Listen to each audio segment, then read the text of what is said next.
टीबीचा patient lung जो आहे ना, तर तो एक सिंगल बॅटलफील्ड नाही आहे. लंगमध्ये वेगवेगळे टीबी बॅक्टेरिया वेगवेगळ्या एन्व्हायरमेंटमध्ये राहतात आणि प्रत्येक ड्रग या डिफरंट लोकेशनला जाऊन ॲक्ट करत असतो.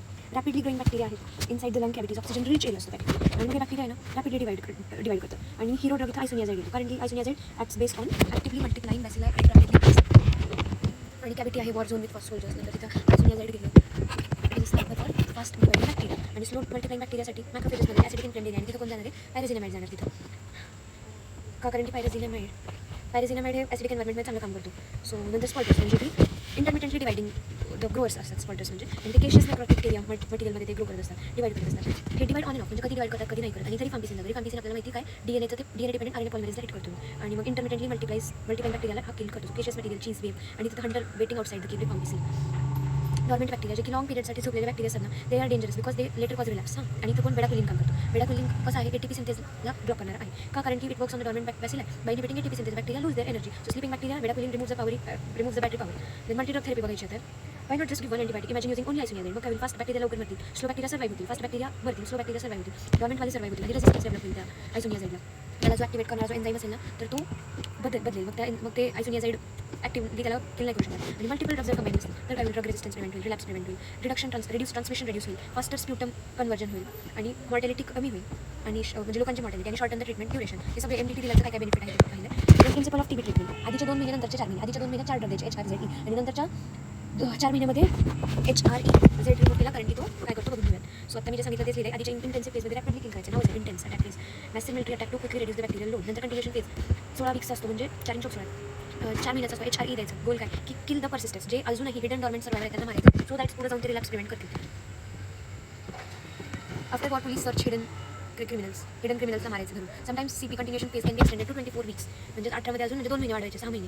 In CNS TB, skeletal disseminated TB, because bacteria hide deeply there, कुठं बेंदूमध्ये, मसलमध्ये आणि म्हणजे बोन्समध्ये, स्केलेटल बोन आहे बट मसलमध्ये, आणि disseminated TB. Regiment remember for exam काय, drug sensitive TB, intensive phase 2 महिना HRZE, कंटिन्युएशन फेज 4 महिना HRE, शॉर्टकट 2 HRZE आणि 4 HRE.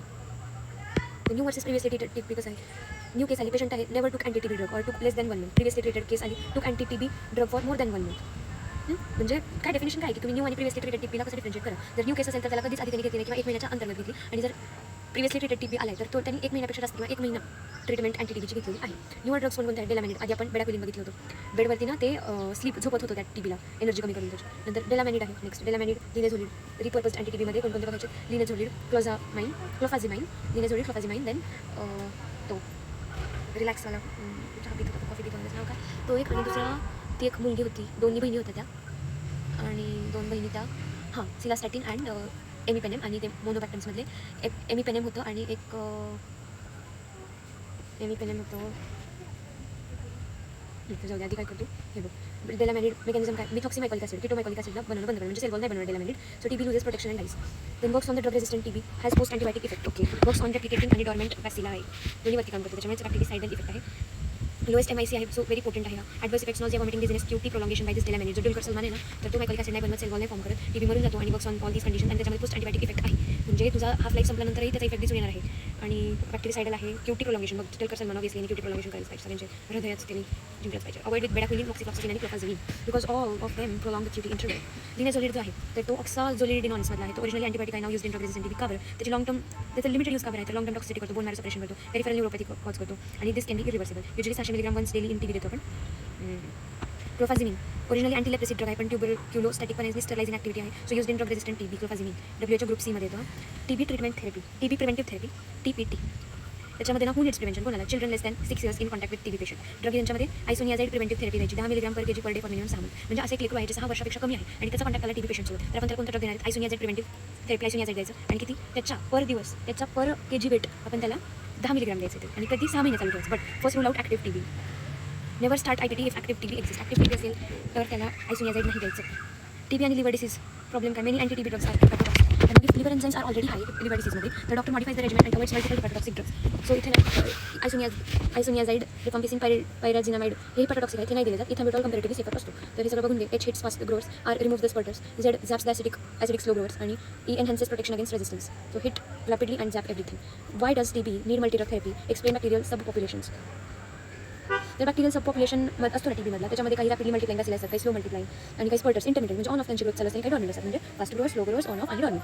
फास्ट लोकांसाठी कुठे असतात लंग कॅव्हिटी वॉलमध्ये जे ऑक्सिजन रिच आहे ते रॅपिडली मल्टिप्लाय करतात, त्यांना पण यासाठी देऊन किल करायचं. दुसरं जे रॅपिड जे स्लोली मल्टिप्लाय करतात ते हळूवार मल्टिप्लाय करतात, ते मायक्रोफेजमध्ये असतात, ते लपलेले असतात, ॲसिडिक इन्फ्लेम्ड एरियाजवर असतात आणि त्यांना आपण पॅरेझिनामाइड द्यायचं, कारण की पॅरेझिनामाइड प्यार हे उसको किससे acidic environment because it works in acidic pH. Spurters intermediate bacillus on off grow करतात त्यांना केशियस मटेरियलमध्ये असतात, चीजमध्ये ऑन आपण चीज रेग्युलरली खातो नाही तर ते केशियस मटेरियलमध्ये असतात, ते डिवाइड इंटरमिडिएट आणि त्यांना रिफाम्पिसिन आपल्याला किल करायचं. रिफाम्पिसिन काय करतो लक्षात ठेवा, डीएनए डिपेंडेंट आरएनए पॉलिमरेज असतो, इनहिबिट करतो, त्यामुळे की त्याची ग्रोथ होत नाही. डॉर्मंट बॅसिलस जे लपलेले आहेत त्यांची भीती का बरं आपल्याला, मी ते कुठे असतात तर ते इनॅक्टिव्ह फॉर लॉंग ड्युरेशन आणि ते रिलॅप्स कॉज करू शकतात, त्याच्यामुळे आपण त्यांना बेडाक्विलिन द्यायचं ऑन डॉर्मंट बॅक्टेरिया. बेडाक्विलिन दिल्याने त्यांचं एटीपी सिंथेस ब्लॉक होईल, एटीपी नाही मिळणार, त्यांच्यामध्ये एनर्जी स्टोर कमी असतील, मग ॲक्टिवेट होऊन रिलॅप्स कॉज करणार आहे. आणि multidrug therapies needed to prevent कशासाठी ड्रग रेजिस्टन्स प्रिव्हेंट करायला, रिलॅप्स न होऊ देण्यासाठी. नंतर मल्टीड्रग का यूज करतो रेजिस्टन्स रिलॅप्स न होऊ देण्यासाठी. अजून काय करण्यात येऊ शकतो तर मॉर्टॅलिटी, लोकांना मरवायचं नाही आपल्याला, ट्रान्समिशन प्रिव्हेंट करायचं आहे. देन हे फास्टर न्यूटन कन्वर्जन काय बरोबर आणि शॉर्ट आणि आपल्याला ड्युरेशन ट्रीटमेंटची ड्युरेशन कमी करायची आहे. नंतर इंटेन्सिव्ह फेज कंटिन्युएशन फेजमधला फरक आहे 2 HRZD आणि 4 HRE. इंटेन्सिव्ह फेजमध्ये 2 आहे म्हणजे 8 वीक राहायचे आणि असं 56 डोस असतील आणि कंटिन्युएशन फेज 16 वीक आहे, 4 महिन्याचा आहे, त्यामुळे 112 डोस असतील. आणि HRZD रॅपिडली ॲक्टिव्हली मल्टिप्लाइंग बॅसिल आहे, आपल्याला रॅपिडली खतम करायचं, एसॅप सगळ्यांना मारून टाकायचं आणि कंटिन्युएशन फेजमध्ये ना जे परसिस्टर्स आहेत त्यांना एलिमिनेट करायचं. Intensive phase prevents the bacterial load आणि कंटिन्युएशन फेज रिलॅप्स होऊ देत नाही. Regiment for drug sensitive TB काय आहे, स्टँडर्ड रेजिमेंट काय असतो, इंटेन्सिव्ह फेज आणि कंटिन्युएशन फेज. शॉर्ट फॉर्म त्याचा 2 HRZD आणि 4 HRE used in new TB cases, previously treated HR sensitive unknown cases. Extensive form of continuation phase आपण 6 महिन्यापर्यंत आपण त्याला खेचू शकतो जर CNS स्केलेटल किंवा डिसेमिनेटेड टीबी असेल तर. डेलामाइडचं मेकॅनिझम यूज आणि ॲड्रेसिव्ह. डेलामाइड पण काय करतो, सेल वॉल सिंथेसिस होऊ देत नाही, मिथॉक्सी आणि कीटोमिथॉक्समाइकलिक ॲसिड सिंथेसिस प्रिव्हेंट करतो, त्याच्यामुळे की बॅक्टेरियाचा वॉल वीक असेल तर तो मरेल, त्याच्यामध्ये सगळं त्याचं ऑस्मोलॅरिटी त्याची खतम होऊन जाईल. आणि यूज आहे ड्रग रेजिस्टंट टीबीमध्ये डेलामाइड आता ड्रग वापरतो. ॲडव्हान्टेज काय की ते रेप्लिकेटिंग बॅक्टेरिया डॉर्मेंट बॅसिल आहे आणि म्हणजे रेप्लिकेटिंग आणि डॉर्मेंट त्या दोघांमध्ये त्यांना मारतो आणि व्हेरी पोटेंट आहे, त्याचं लोएस्ट MIC आहे म्हणजे minimum inhibitory concentration. Adverse effects कायचे, डेलामाइड होतं तर ट्यूटी प्रोलॉंगेशन आहे, डिझिनेस वॉमिटिंग असेल. अवॉइड कंबाइनिंग बेडाक्विलिन नंतर आयसोनियाझाइड नाही बेडाक्विलिन, मॉक्सिफ्लॉक्सासिन आणि क्लोफाझिमिन याच्यासोबत त्याला कंबाईन करायचं नाही, कारण ते पण ट्यूटी प्रोलॉंगेशन करतात. कोणता बेडवरती गेलं की हार्ट रेट वाढतो, ट्यूटी प्रोलॉंगेशन असं लक्षात ठेवा. मॉक्सिफ्लॉक्सासिननी पण ट्यूटी प्रोलॉंगेशन होतं आणि क्लोफाझिमिन म्हणजे ते क्लोक घेऊन बेडवर जायचं आणि मॉक्सिफ्लॉक्सासिननी ते होऊन जातं. लिनेझोलिड टीबीमध्ये का वापरायचं आणि त्याचं लिमिटेड यूज काय आहे तर त्याचं लिमिटेड यूज आधी काय आहे बघून घ्यायचं, कारण की ते बोनारो सप्रेशन करतं आणि पेरिफेरल न्यूरोपॅथी कॉज करतं, may become irreversible, peripheral neuropathy irreversible बनू शकते. आणि त्याला का बरं यूज करायचं, कारण की तो ना it is effective against drug sensitive TB आणि ड्रग रेजिस्टंट टीबी दोन्हीमध्ये ते इफेक्टिव्ह आहे. आणि लिनेझोलिड टॉक्सिसिटी झाल्यामुळे हे सगळं होतं. आणि टीबीमध्ये किती डोस द्यायचा, 600 मिलीग्राम ओडी द्यायचा. ओके, नेक्स्ट आहे फर्स्ट लाईन टीबी डोसेस. आतापर्यंत आपण सगळ्याचे मेकॅनिझम बघितले, ॲडवर्स इफेक्ट्स बघितले, 2 फेज बघितले, इनिशिएशन, इंटेन्सिव्ह आणि कंटिन्युएशन फेज. आता आपल्याला बघायचं आहे त्यांचे doses. TB in pregnancy lactation बघायचं, देन टीबी इन्फेक्शन, टीबी आणि HIVचं कसं रिलेशनशिप आहे, drug resistant TB, MDR XDR TB definition बघायचं आणि WHO grouping of MDR TB drugs. So first line जे ड्रग आहेत त्यांचे डोसेस. सो इझिली म्हणजे काय 5, 10, 25, 15, 5 1 5, 5 2 10, नंतर 5 5 25 आणि 5 3 15, 5 15 25 आणि मध्ये 10. ठीक आहे, 5 15 25 आणि 10. ठीक आहे, 5 15 25 आणि 10. हे कसं मिलीग्राम पर केजी आहे. ॲडल्ट डेली डोसिंग सांगितले तर how much drug should I give to kill TB without harming the patient. So TB drugs are weight based किती mg पर द्यायचं सांगितलं. आणि चिल्ड्रनमध्ये higher doses given because metabolism differs. चिल्ड्रनमध्ये metabolism वेगळं असतं, त्याच्यामुळे त्यांना वेगळं ट्रीटमेंट द्यायचं. प्रेग्नन्सीमध्ये प्रेग्नंट वुमन आहे तिला टीबी झाला आणि मग पेशंटला डोक्यात येतं की बेबीला न हार्म करता या बाईला कसं ट्रीट करू. Most first line anti TB drugs are safe in pregnancy म्हणजे HRZDs. तर बिग एक्सेप्शन इज स्ट्रेप्टोमायसिन, कारण की ते ना ओटोटॉक्सिसिटी कॉज करते. स्ट्रेप्टोमायसिन आपल्याला माहिती कोणामध्ये येतं, हे इट इज अमिनोग्लायकोसाइड्स आहे आणि ते ओटोटॉक्सिसिटी फीटसमध्ये करतो, त्याच्यामध्ये ऐकून येणार हिअरिंग लॉस होऊ शकतो. आणि think baby ears developing streptomycin damages the ear nerve, the 8th vestibular cochlear nerve. Lactating mother should continue full TB treatment, give vitamin B6 pyridoxine किती 10 mg per day आणि infantमध्ये 5 mg per day. Why? Because isoniazid causes neuropathy by pyridoxine deficiency.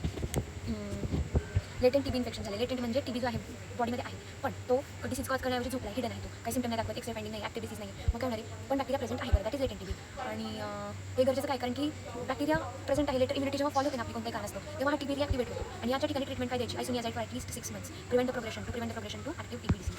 TB आणि HIVचं relationship कसं आहे, dangerous partnership आहे TB आणि HIV एका पेशंटमध्ये असेल तर. का बरं, कारण की आपण अँटी टीबी ड्रग द्यायला गेलो तर ते HIV ड्रग्स काम करणार नाहीत. अँटी टीबी दिलं तर अँटी HIV काम करणार नाही. रिफॅम्पिसिन HIV ड्रगला इंडक्शन करते, त्याचं इंड्युसर आहे, ते मेटाबोलाइज करणार, त्याला काम नाही करू देणार. So what does HIV destroy, CD4 positive T cells destroy करतात आणि हे सेल्स नॉर्मली कंट्रोल टीबी आणि टीबी एलिमिनेटच या टी सेल्समुळे होतं. त्यावर टीबी गेट्स ऑपॉर्च्युनिटी.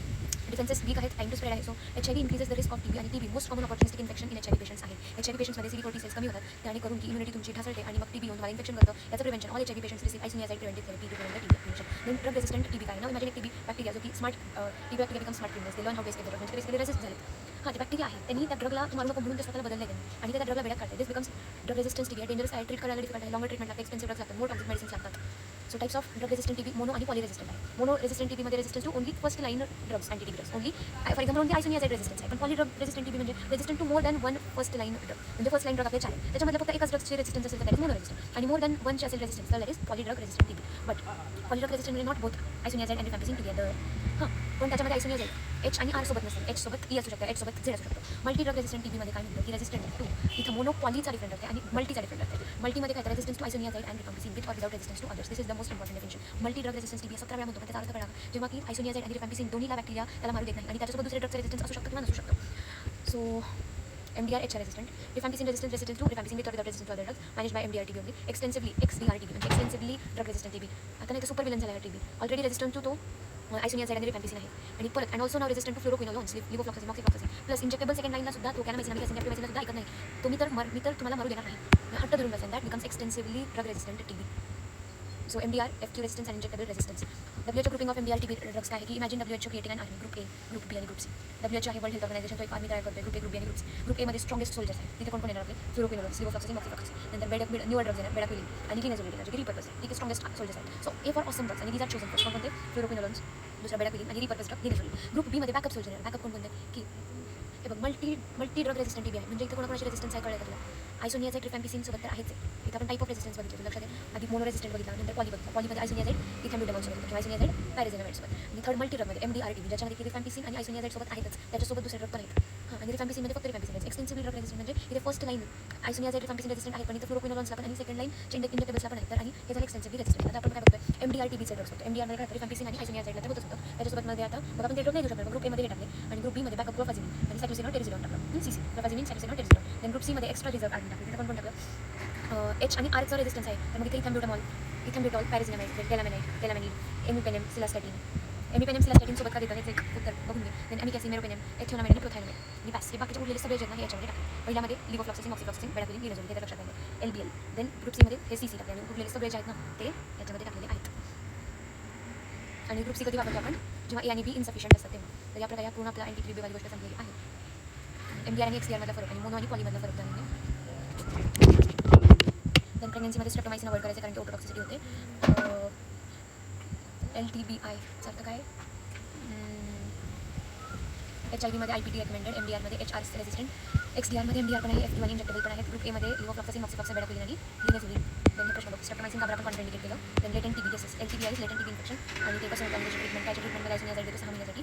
आणि MDR XDR काय आहे, then difference between mono and polydrug resistant TB. WHO group एचे ड्रग्स त्याच्यामध्ये कोणते मॉक्सिफ्लॉक्सासिन, लिव्होफ्लॉक्सासिन, लिनेझोलिन आणि बेडाक्विलिन. ओके.